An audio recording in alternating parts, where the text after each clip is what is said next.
Hi guys, how's it going out there? This is Mark of Mark's Adventure Club.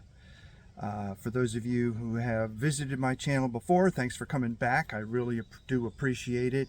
I'm a hobbyist, basically involved in fishing, outdoor camping, things like that. I've done some projects. Check out my channel if you have any interest in camper conversions. I did a whole camper conversion inside my my Ford van.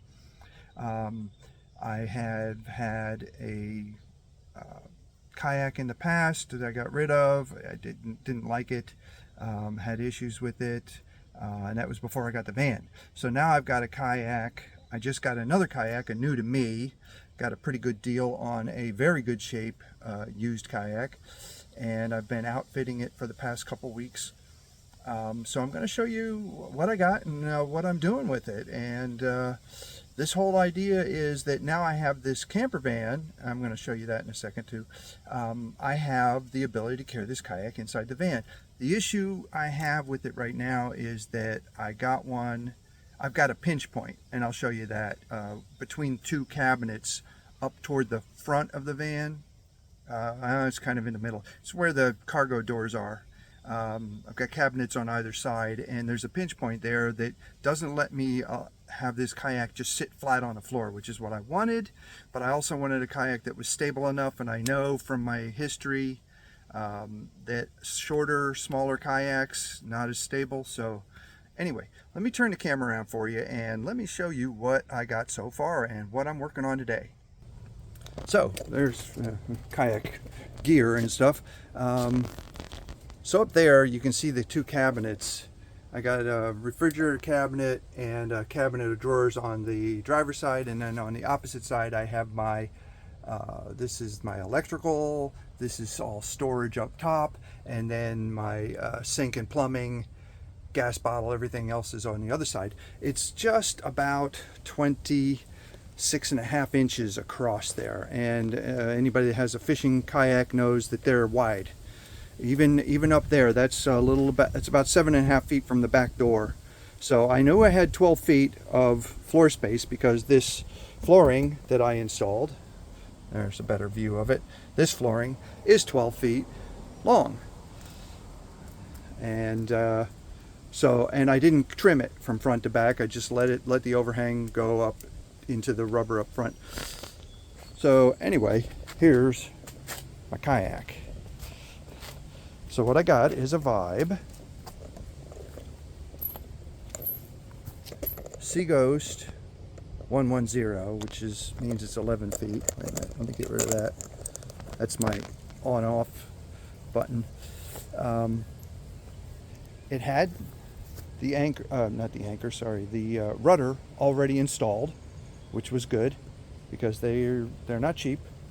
It's got a couple dry compartments. Got one here, and then it's got one up here, and if you look you can see it's got some dirt on it from sitting on top of these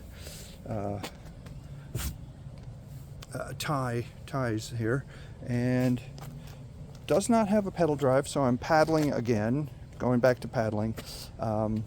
But it's got a lot of nice stuff. There's a little dry compartment there. They got all these compartments have these little bags inside of them that are removable, so you can get down inside. There's my battery. I'll show you that in a second. Battery to run a fish finder. Here's another one over here. Then this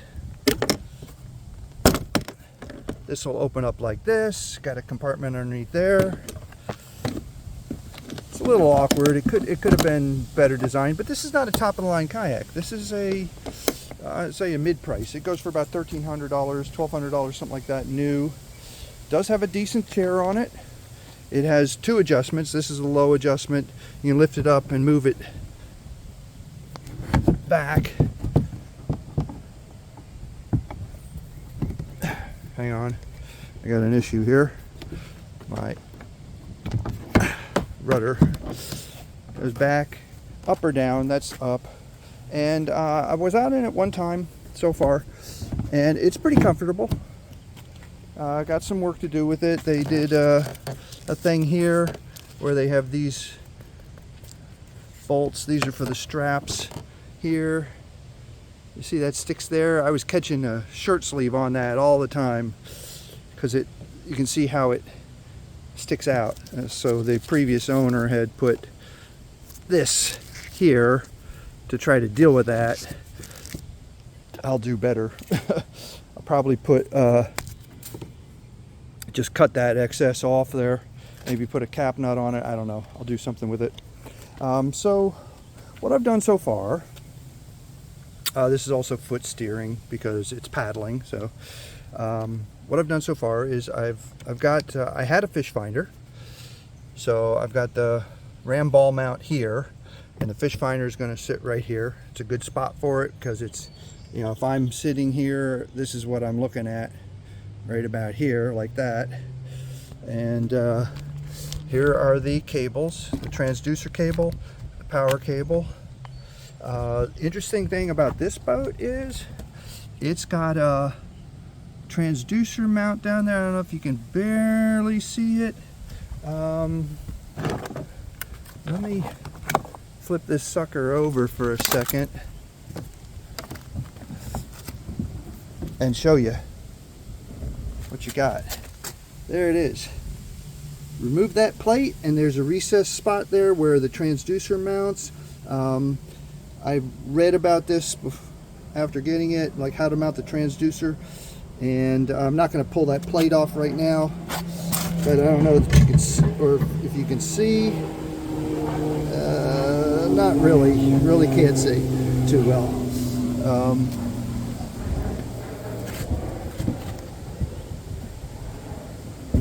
Put this back. Okay.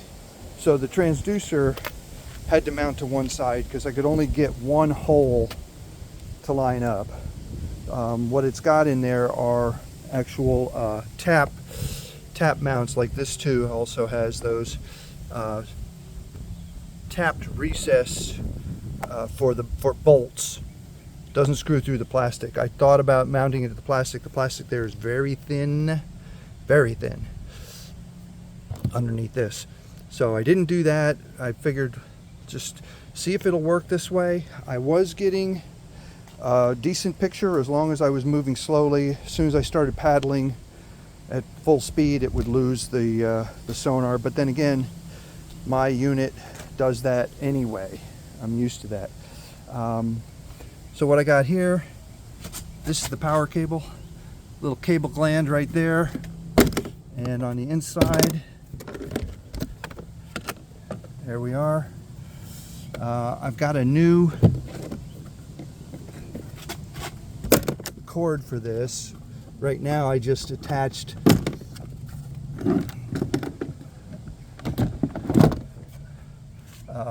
these blade connectors to my power cable. Oh, look at that. That one came right out of there, didn't it? Yeah, well, I'm changing this anyway, so no big deal. And that's something I'm about to work on right now.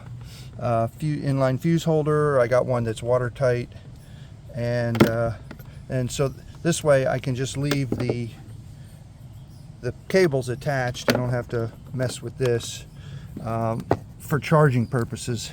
I don't know what happened here.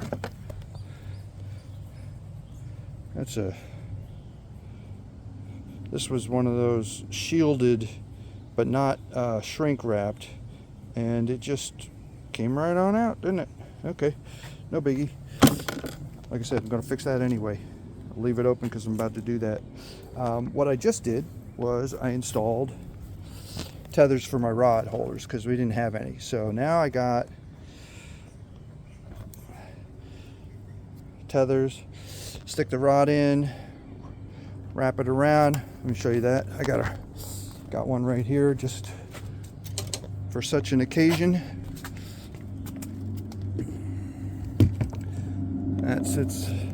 That goes like that. This will wrap around a couple times and then come back and right down like that. And I actually did flip a kayak once, and I had my rods tethered in, and although I lost the rigs, I saved the rods and the reels. I lost a couple other things when that happened, but the rods and the reels did not get lost. And I don't necessarily have cheap crap. I got decent crap. That's an old reel there, but I like it. I just redid it. So anyway, that's how that works.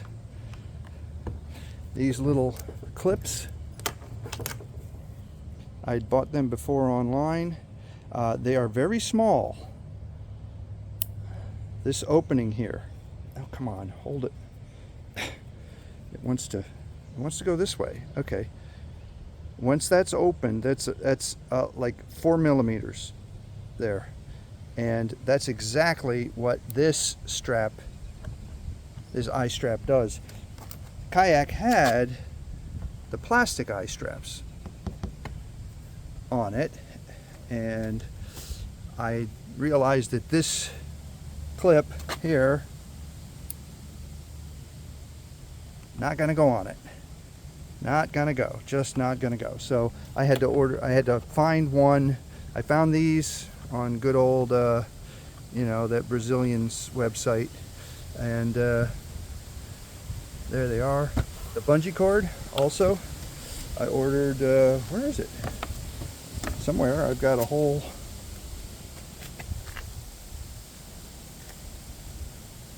just brought it down here. Here it is. There it is.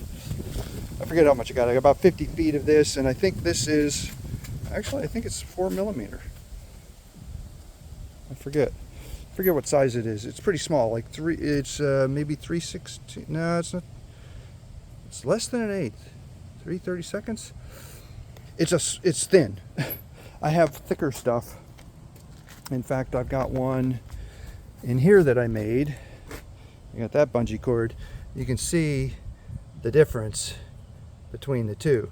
This was my kayak tether, paddle tether, which I'm now changing to something much lighter. These big clips, kind of a pain. They don't like to open easily. Got to really press on that to get that down there. But anyway, that stays in there.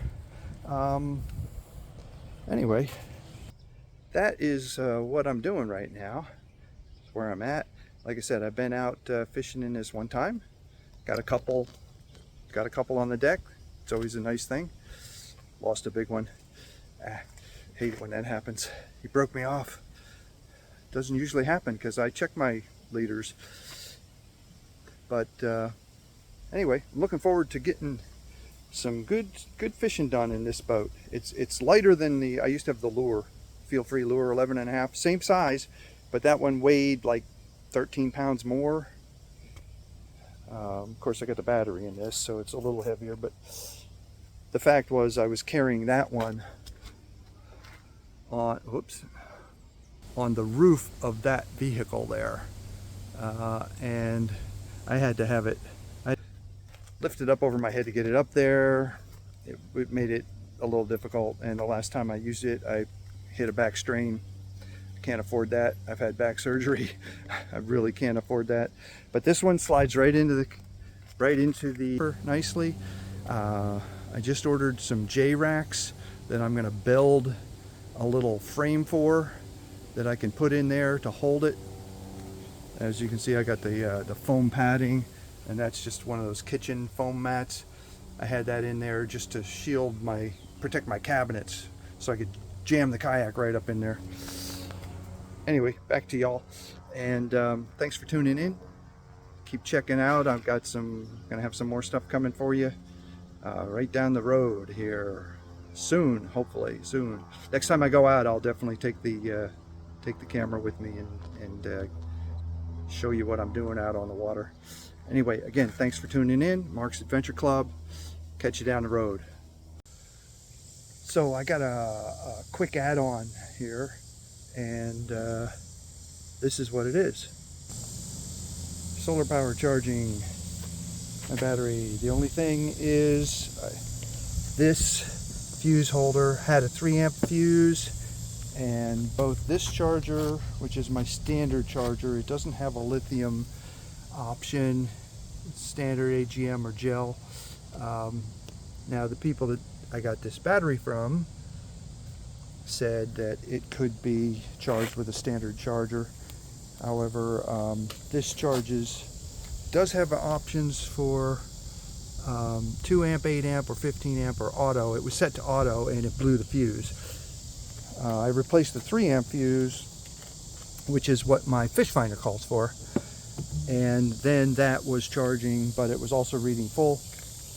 I hooked it up to this, which immediately blew the 3 amp fuse again. Had the same issue with the 3 amp fuses getting blown. So now I've got a 5 amp fuse in there, and that's not going to kill my fish finder. 5 amps isn't going to hurt my fish finder.